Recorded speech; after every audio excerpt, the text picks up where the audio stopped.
제3장. 디베르 황제가 통치한 지 15해, 곧 본디오 빌라도가 유대의 총독으로, 헤롯이 갈릴리의 분봉왕으로, 그 동생 빌립이 이두레와 드라고니 지방의 분봉왕으로, 루사니아가 아빌레네의 분봉왕으로, 안나스와 가야바가 대제사장으로 있을 때에 하나님의 말씀이 빈 들에서 사가랴의 아들 요한에게 임한지라. 요한이 요단강 북은 각처에 와서 죄 사함을 받게 하는 회개의 세례를 전파하니, 선지자 이사야의 책에 쓴 바, 광야에서 외치는 자의 소리가 있어 이르되, 너희는 주의 길을 준비하라. 그의 오실 길을 곧게 하라. 모든 골짜기가 메워지고 모든 산과 작은 산이 낮아지고 굽은 것이 곧아지고 험한 길이 평탄하여질 것이요 모든 육체가 하나님의 구원하심을 보리라. 요한이 세례 받으러 나아오는 무리에게 이르되, 독사의 자식들아, 누가 너희에게 일러 장차올 진노를 피하라 하더냐? 그러므로 회개에 합당한 열매를 맺고 속으로 아브라함이 우리 조상이라 말하지 말라. 내가 너희에게 이르노니 하나님이 능히 이 돌들로도 아브라함의 자손이 되게 하시리라. 이미 도끼가 나무 뿌리에 놓였으니 좋은 열매 맺지 아니하는 나무마다 찍혀 불에 던져지리라. 그러면 우리가 무엇을 하리이까? 옷 2벌 있는 자는 옷 없는 자에게 나눠줄 것이요, 먹을 것이 있는 자도 그렇게 할 것이니라. 세리들도 세례를 받고자 하여 와서 이르되, 선생이여, 우리는 무엇을 하리이까? 부과된 것 외에는 거두지 말라. 군인들도 물어 이르되, 우리는 무엇을 하리이까? 사람에게서 강탈하지 말며 거짓으로 고발하지 말고 받는 급료를 족한 줄로 알라. 샬롬. 오늘도 하나님 앞에, 말씀 앞에 나온 귀한 성도님들을 주님의 이름으로 축복합니다. 말씀이 우리의 힘이며 우리의 능력임을 믿습니다. 오늘도 여호와의 선하심을 말씀을 통해 맛보는 우리가 되기를 소망합니다. 오늘 말씀은 우리가 잘 아는 세례 요한에 대한 말씀입니다. 세례 요한 하면 어떤 이미지가 떠오르시나요? 어떤 사람이라는 기억이 나시나요? 세례 요한은 당시 이스라엘 백성들에게는 굉장히 파격적인 인물이었을 것입니다. 예수님이 오시기 전 말라기에서 마태복음까지의 시간을 우리가 400년 침묵기라고 말합니다. 하나님의 아무런 역사도, 하나님의 어떠한 음성도, 어떠한 메시지도 이스라엘 백성들에게는 전해지지 않고 있었지만, 이스라엘 백성들은 애굽에서 하나님을 부르짖던 그 시기처럼 로마의 압제 가운데 힘들어하고 있었습니다. 그렇기에 더더욱 메시아, 예수 그리스도를 기다릴 수밖에 없는 상황이었습니다. 하지만 그들의 기다림은 그들의 영적 구원이 아니라 그들의 육적 구원에 맞추어져 있었고, 그들의 신앙생활은 살아계신 하나님이 아니라 나를 구해주실, 어떻게 보면 껍데기 신앙으로 물들어 있었습니다. 신앙의 습관과 신앙의 모습들은 있었지만 그 안에 거룩함은 없었고 관습적인 신앙으로만 가득 물들어 있었기 때문에 이것들을 타파하는 인물이 바로 세례 요한이었습니다. 2절 말씀에 이렇게 나옵니다. 안나스와 가야바가 대제사장으로 있을 때에 하나님의 말씀이 빈들에서 사가랴의 아들 요한에게 임한지라. 하나님의 말씀이 사가랴의 아들 요한에게 임하였습니다. 이 세례 요한 또한 사가랴가 얻었을 때 단순히 아들로 얻은 것이 아니라 하나님의 말씀 가운데, 약속 가운데 하나님께서 예비하심을 통해 이 요한이 나왔습니다. 이 요한이 하나님의 말씀을 들은 장소는 빈들이었습니다. 원어로 살펴보면 이 빈들은 광야와 같은 의미를 가지고 있습니다. 이스라엘 백성들에게 광야는 어떤 곳일까요? 살아계신 하나님의 역사를 맛보았던 곳, 하나님이 함께 하시고 돌보시며 인도하셨던 곳, 바로 그 광야에서 사가랴의 아들 요한이 하나님의 말씀을 받습니다. 말씀을 받은 요한의 행동이 어떠했는지가 3절에 나옵니다.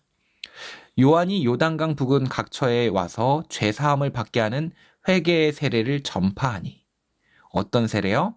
죄사함을 받게 하는 회개의 세례요. 죄사함을 받게 하는 회개. 죄사함을 받게 하는 회개. 이것이 우리에게는 어떤 울림이 있습니까? 이것이 우리에게는 어떠한 찔림이 있습니까? 사랑하는 성도님들, 혹시 세례 받으셨습니까? 세례를 받고 무엇이 변하셨습니까? 단순히 세례가 아니라 죄 사함을 받게 하는 회개의 세례를 세례 요한은 전파합니다. 이것은 단순히 요한이 외치는 음성만이 아니라 4절에 보면 이사야가 예언했다라고 나와 있습니다. 선지자 이사야의 책에 쓴 바 광야에서 외치는 자에게 소리가 있어 이르되 너희는 주의 길을 준비하라 그의 오실 길을 곧게 하라. 이제 곧 구원자 예수 그리스도가 올 때에 그의 길을 준비하는 것, 그의 길을 바르게 펴는 것, 그것이 무엇일까요? 바로 회개라는 것입니다. 회개를 통해서 얻고 싶은 것이 무엇입니까? 죄 사함입니다. 예수님이 오시는 그것을 준비할 때, 예수님과의 만남을 준비할 때 우리가 해야 되는 것이 바로 회개입니다. 우리의 삶 가운데 회개라는 영역은 우리의 신앙에서 몇 프로 정도 차지하고 있나요? 하나님께 뜨겁게 기도하는 사람들도 어떤 이들은 회개의 기도가 없이 간구의 기도만 있는 경우가 종종 있습니다. 하나님의 말씀에 은혜는 받지만 은혜만 받고 찔림이 없는 경우도 종종 있습니다. 이 종종 있는 경우가 나의 신앙생활의 전부라면 오늘 죄 사함을 받게 하는 회개의 세례를 전파하는 요한에 대한 이 말씀은 다른 이들에 대한 말씀이 아니라 바로 하나님께서 나에게 주시는 말씀일 것입니다. 7절은 이렇게 말합니다. 요한이 세례받으러 나오는 무리에게 이르되 독사의 자식들아 누가 너희에게 일러 장차 올 진노를 피하라 하더냐. 교회를 다니며 우리가 쉽게 할 수 있는 착각이 있습니다. 교회를 오래 다니면, 교회를 계속 다니면 또는 교회를 다니고 있기 때문에 내가 구원받을 수 있다는 착각입니다. 물론 다른 한편으로는 하나님 뜻대로 살지 못하는 부끄러움이 있지만 그래도 천국에 가지 못해 두려워 떠는 마음이 없기 때문에 만약 우리가 이러한 착각 속에 살고 있다면 오늘 말씀은 우리에게 경종을 울리는 말씀일 것입니다. 장차 올 진노를 피하는 방법, 그것은 8절에 이렇게 말합니다. 그러므로 회개에 합당한 열매를 맺고 속으로 아브라함이 우리 조상이라 말하지 말라. 내가 너희에게 이르노니 하나님이 능히 이 돌들로도 아브라함의 자손이 되게 하시리라. 8절은 아주 중요한 메시지를 주고 있습니다. 회개에 합당한 열매를 맺어라. 회개란 단순히 하나님께 나의 죄에 대해서 고백하는 것뿐만이 아니라 이제 그 죄에서 방향을 틀어 돌이키는 것까지를 의미합니다. 잘못했어요 에서 끝나는 것이 아니라 잘못했습니다. 다시는 이 죄를 다시 짓지 않겠습니다. 그리고 실제로 그것을 위한 몸부림을 치는 것, 그것이 회개에 합당한 열매입니다. 9절은 이렇게 말합니다. 이미 도끼가 나무 뿌리에 놓였으니, 도끼가 나무 뿌리에 놓였다라는 것은 하나님의 그 진노가 임박했음을 의미합니다. 좋은 열매를 맺지 아니하는 나무마다 찍혀 불에 던져지리라. 10절은 아주 중요한 메시지입니다. 무리가 물어 이르되 그러면 우리가 무엇을 하리이까? 오늘 말씀을 나누며 우리 마음속에 하나님이 주시는 마음이 이 마음일 것입니다. 우리가 무엇을 하리이까? 우리가 무엇을 하리이까? 어떤 사람은 하나님을 보여주면 하나님을 믿겠다라고 말합니다. 그것은 참으로 어리석은 일입니다.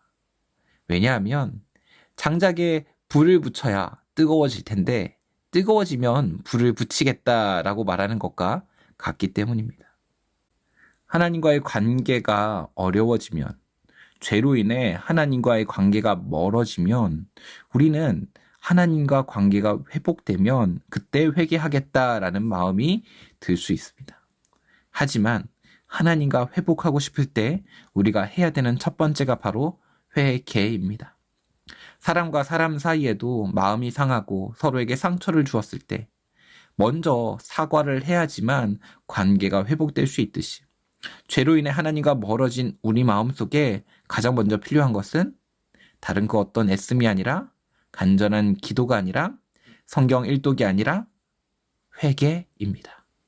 그리고 진정한 회개는 마음의 죄책감을 하나님께 고백하는 데서 그치는 것이 아니라 회개에 합당한 열매를 맺습니다. 오늘 말씀은 회개에 합당한 열매를 맺으라 라고 말합니다. 그때에 우리가 무엇을 하리까? 10절과 12절, 14절에 계속해서 묻는 이 문장. 우리가 무엇을 하리까? 오늘 우리 마음속에 이 한 문장이 들어왔으면 좋겠습니다. 주님, 회개합니다. 우리가 무엇을 하리까? 하나님께서 우리에게 원하시는 것은 죄책감을 가지고 죄인된 인생을 살아라가 아니라 이제 죄인된 인생을 버리고 돌이켜 하나님이 기뻐하시는 행복한 인생을 살라는 것입니다. 우리 스스로에게 또 하나님께 기도하며 하나님, 우리가 무엇을 하리이까?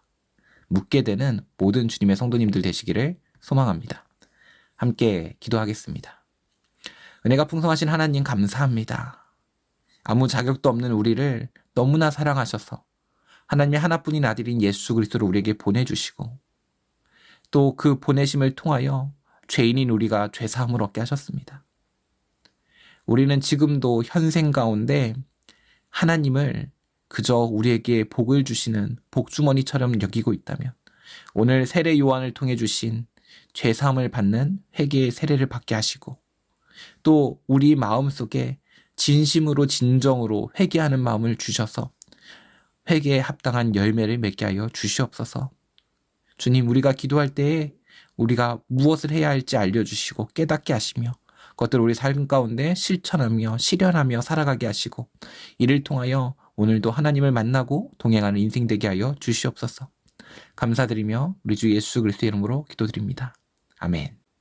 오늘 말씀을 붙들고 또 나라와 민족을 위하여 함께 기도하며 나아가겠습니다.